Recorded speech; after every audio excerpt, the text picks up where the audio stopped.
大家好，我是小满。今天我们来看一段直击美国汽车工业痛点的视频。资深汽车行业分析师劳伦·菲克斯与 CBS 新闻频道共同揭开了一个残酷现实：美国新车均价已逼近5万美元，普通老百姓根本买不起，私家车正全面陷入老龄化。然而，面对本土车企的窘境，华盛顿的政客们非但没有反思，反而企图通过法案全面封杀中国汽车与零部件。这究竟是保护本土制造业的无奈之举，还是面对中国车企降维打击时毫无底气的闭关锁国？点的关注，咱们一起来看这场充满焦虑的博弈。Hyundai's leadership put it plainly, competing with Chinese vehicles on price is a losing game. The only viable strategy is to compete on quality, brand strength, and dealer networks. That's a defensible position, but only if consumers are willing to pay for it. And that's the question hanging over the entire industry. At the end of the day, consumers care about affordability. If Chinese manufacturers can deliver competitive vehicles at significantly lower prices, the pressure on Western automakers will only intensify. Ballooning prices are keeping potential buyers off lots. CBS's Carter Evans is in Los Angeles and explains why. Carter, good evening. Well, good evening, Jerika. For decades, buying a new car was a milestone, but now for many Americans, it's starting to look more like a luxury. America's cars are aging. The average vehicle on the road is now 13 years old, a record high, as sticker shock keeps many potential buyers out of the market. I think for me, a new car is kind of off the table. Maybe more in the future, a new car can be kind of like an aspirational purchase. The average price of a new car is now close to $50,000, and industry analysts say it's caused about 1 million new car buyers to drop out of the market since 2020.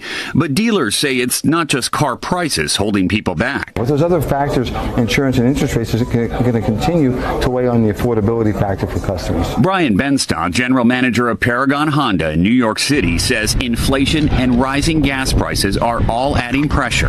There's a lot more receptivity to used cars than there ever was in the past. But used car prices are also approaching record highs, averaging almost $32,000 for a 3-year-old vehicle. So dealers are coming up with creative financing. We have a number of former loaner cars that we offer on lease. Automakers are still showing strong profits despite lower sales. Why is that?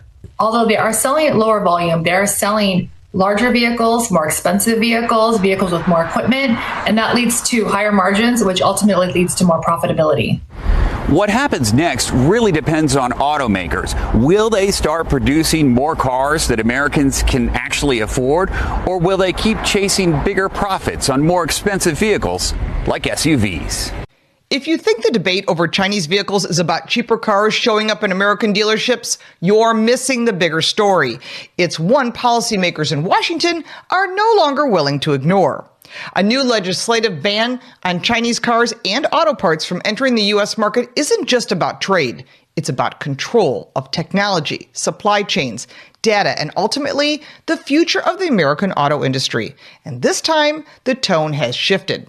Lawmakers, automakers, suppliers, and dealers are no longer speaking in cautious corporate language. They're drawing lines. Senator Bernie Moreno's proposal to block Chinese vehicles and components entirely signals a turning point. His message is blunt. Chinese autos should not and will not have a foothold in the United States.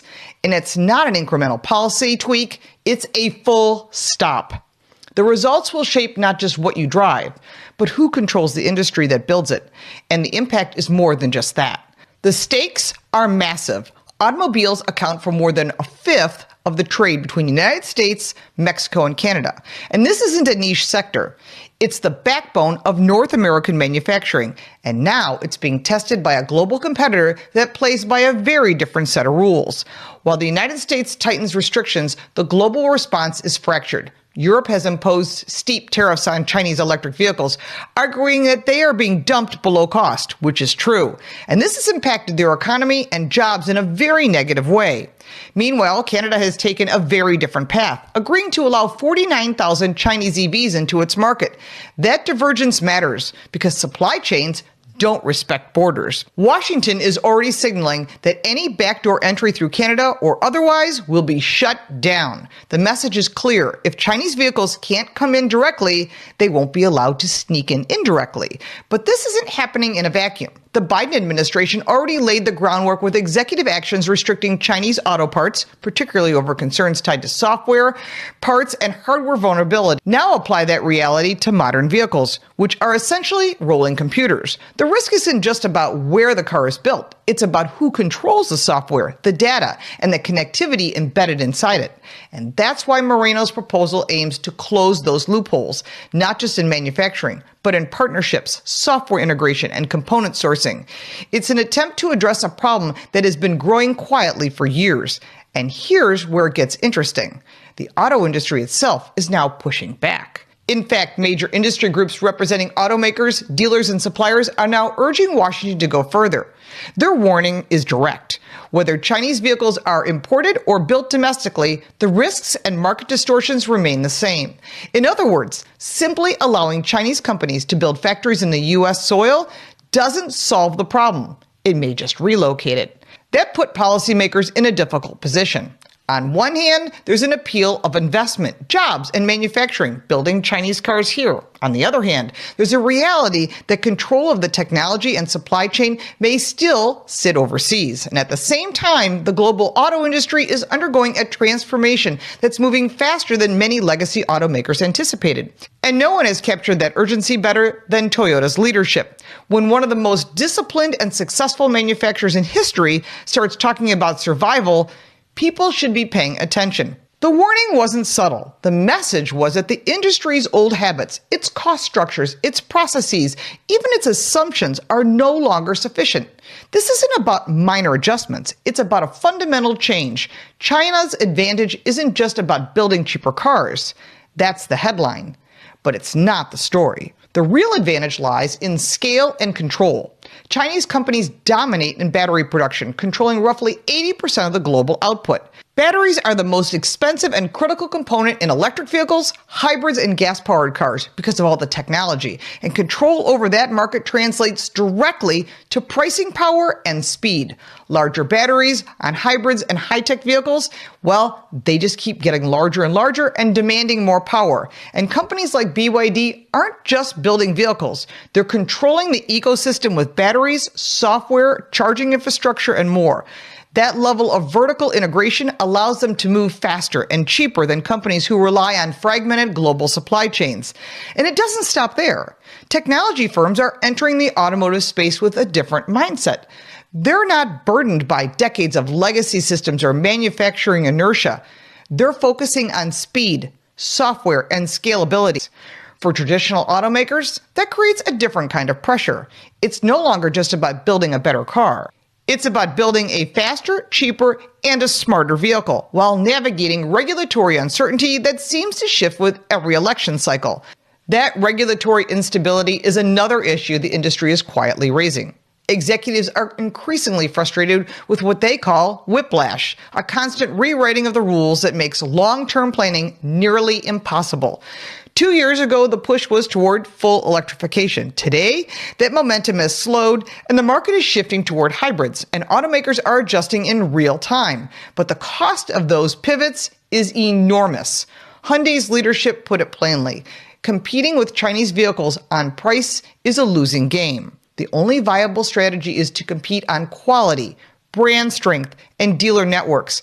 That's a defensible position, but only if consumers are willing to pay for it. And that's the question hanging over the entire industry.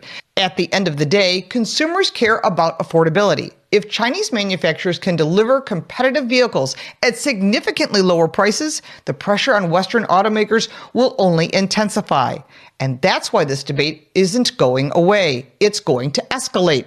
The push to ban Chinese cars and components and software is as much about buying time as it is about setting policy. It's time for Americans and allied manufacturers to catch up with battery technology and components.